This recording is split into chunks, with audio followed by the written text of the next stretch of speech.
এক পুলিশ সদস্যের 17 বছরের সন্তান। কিভাবে সেই হৃদয় বিদারক ঘটনা ঘটল সেই চিত্রই উঠে এসেছে ইংরেজি দৈনিক দ্য ডেইলি স্টারের একটি প্রতিবেদনে। সেই প্রতিবেদনটি তুলে ধরেছেন সহকর্মী মোহাম্মদ সোহাগ বিশ্বাস। 24 জুলাই ডেইলি স্টারের একটি প্রতিবেদনে বলা হয়, মর্গে তাইমের মরদেহ খুঁজে পাওয়ার পর ফোনে ময়নালকে বলতে শোনা যায়, স্যার আমার ছেলেটা মারা গেছে, ওর বুক ঝাঁঝরা হয়ে গেছে স্যার, আমার ছেলে আর নেই। গত শনিবার ঢাকা মেডিকেল কলেজ হাসপাতালের বিভিন্ন ওয়ার্ডে ছোটাছুটি করছিলেন রাজারবাগ পুলিশ লাইন্সের উপপরিদর্শক ময়নাল হোসেন ও তার স্ত্রী। তাদের হাতে ছিল 17 বছরের ছেলে ইমাম হোসেন তাইমের একটি ছবি। যাকেই পাচ্ছিলেন ছবি দেখিয়ে জিজ্ঞেস করছিলেন এই ছেলেকে তারা কোথাও দেখেছেন কিনা। বিকেল 5টা থেকে পরের 2 ঘন্টা তারা হতাহতদের তালিকা তাইমের নাম খুঁজেছেন। পরে ছবি দেখে একজন সাংবাদিক তাইমের বাবাকে মর্গে খোঁজ নিতে বলেন। সঙ্গে সঙ্গে জরুরি বিভাগের লাশঘরের উদ্দেশ্যে দৌড়ে যান তিনি। একজন লাশঘরের দরজা খুলে দিলে ভেতরে ঢোকেন তারা। সেখানে পড়েছিল রক্তে ভেজা ছড়া গুলিবিদ্ধ তাইমের নিথর দেহ।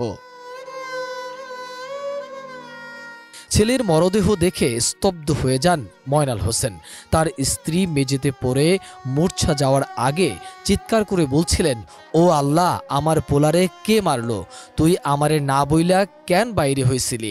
কোটা সংস্কারের দাবিতে বিক্ষোভ মিছিলে যোগ দিতে কলেজ শিক্ষার্থী তাইম শুক্রবার সকাল 11টার দিকে যাত্রাবাড়ির বাসা থেকে বেরিয়েছিলেন। এর আগে 3 দিন ধরে যাত্রাবাড়িতে সংঘর্ষ চললেও তাইমকে ঘরে আটকে রাখা যায়নি। ওই প্রতিবেদনে আরও বলা হয়, ঘণ্টাখানেক পর তাইমের বাবা মাকে কেউ ফোন করে জানায় তাদের ছেলেকে গুলি করা হয়েছে। তাকে ঢাকা মেডিকেল কলেজ হাসপাতালে নেওয়া হয়েছে।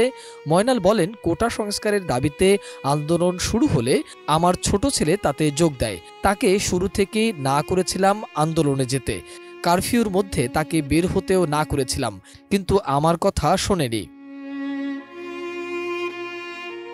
মর্গে তাইমের মরদেহ খুঁজে পাওয়ার পর ফোনে ময়নালকে বলতে শোনা যায়, স্যার আমার ছেলেটা মারা গেছে, বুলেটে ওর বুক ঝাঁঝরা হয়ে গেছে স্যার, আমার ছেলে আর নেই। তিনি প্রশ্ন রেখে তাকে বলেন, একজনকে মারতে কতগুলো গুলি লাগে স্যার? ছেলে গুলিবিদ্ধ জানিয়ে ঊর্ধ্বতন কর্মকর্তার কাছ থেকে ছুটি নিয়ে এসেছিলেন ময়নাল। ফোনে কথা বলার সময় অপর প্রান্তে কে ছিলেন তা নিশ্চিত করেনি ডেইলি স্টারের ওই প্রতিবেদনে।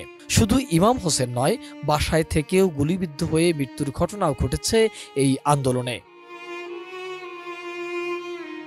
মোহাম্মদ সোহাগ বিশ্বাস, এটি নিউজ, ঢাকা।